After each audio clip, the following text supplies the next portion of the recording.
Begitu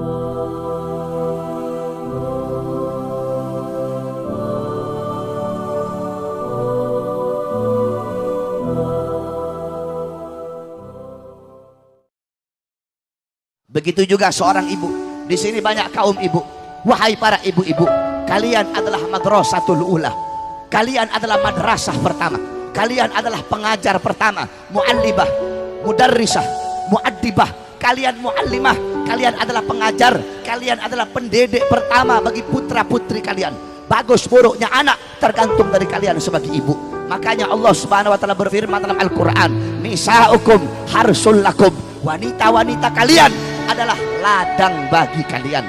Kita bapak-bapak yang bercocok tanam, kalian perempuan adalah ladangnya. Kita bercocok tanam tergantung ladang.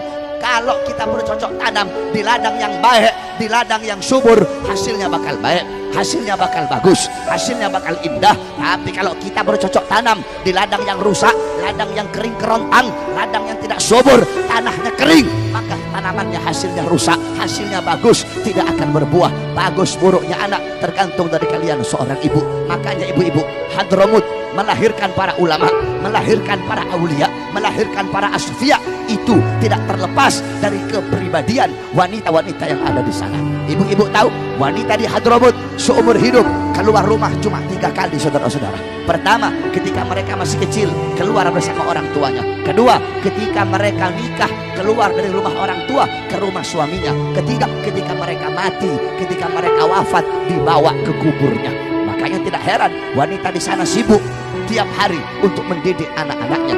Al-Habib Ali bin Muhammad Al-Habsyi, sahibul maulid, beliau umur 10 tahun berjumpa langsung dengan Nabi Muhammad yaqdatan dalam keadaan terjaga, sehingga Habib Ali bin Muhammad Al-Habsyi menjadi manusia yang paling dicintai oleh Nabi di zamannya. Kenapa? Itu tidak terlepas dari pendidikan ibunya, yaitu Syarifah Alwiyah Al-Jufri, Syekh Ibrahim Al-Matbuli radhiyallahu anhu. Beliau datang ke uminya, beliau bilang, "Umi, Ibrahim habis mimpi ketemu dengan Nabi Muhammad." Apa kata uminya? "Ya Ibrahim, kalau cuma mimpi ketemu Nabi itu anak perempuan. Kalau kamu udah ketemu langsung dengan Rasulullah, baru anak laki-laki." Lihat bagaimana seorang ibu mendidik anaknya. Saudara-saudara, Hadramut melahirkan ulama karena wanita-wanitanya, karena kaum ibu-ibunya. Kamu tahu, sampai-sampai Al-Habib Ahmad bin Hasan Al-Attas radhiyallahu anhu, beliau dalam kitabnya menceritakan bahwasanya, "Aku pernah menemukan catatan tangan seorang wanita dari kabilah Al-Amudi. Itu wanita menulis dengan tangannya syarah kitab Minhajnya Al-Imam An-Nawawi. Itu wanita tulis pakai tangan. Di akhir tulisan, wanita itu berkata, tolong dikasih maaf, tolong dikasih uzur kalau ada kata-kata yang salah. Kenapa? Karena aku menulis ini kitab dalam keadaan menyusui anak-anakku." Coba ibu-ibu bayangkan, wanita di Hadramut nyusuin anak sambil bikin wanita di Hadramut nyusuin anak sambil bikin Tidak heran anaknya besar jadi muallif kitab. Enggak heran Habib Abdullah bin Alwi Al-Haddad umur 7 tahun hafal Quran, umur 9 tahun hafal kutubus sittah, Bukhari, Muslim, Sunan Abi Dawud, Tirmidzi, Ibnu Majah, Nasa'i.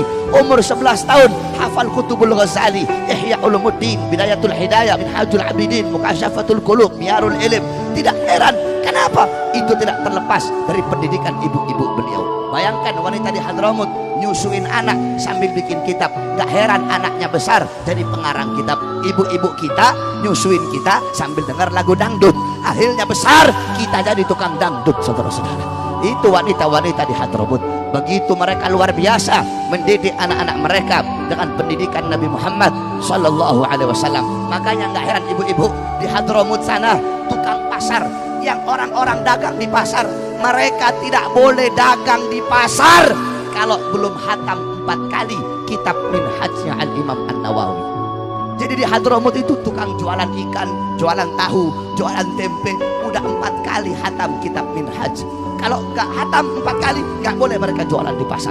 Itu Hadramut, yang dimana para wali songo datang bawa Islam berasal dari sana. Oleh karena itu, wahai para kaum ibu-ibu sekalian, didik kamu punya anak-anak dengan pendidikan Nabi Muhammad SAW. Ini ibu-ibu zaman sekarang, kalian tahu di mana letak kursi kalian, di mana letak dapur kalian, di mana letak kamar mandi kalian, tapi kalian tidak tahu di mana letak anak-anak perempuan kalian ketika malam. Kalian biarkan anak perempuan kalian telanjang, kalian biarkan anak perempuan kalian membuka aurat, kalian biarkan anak perempuan kalian pacaran. Bahkan ibu-ibu sekarang, pacar anak perempuannya datang ke rumah, mereka yang matikan lampu rumah, saudara-saudara. Itu ibu-ibu zaman sekarang, banyak yang terjadi.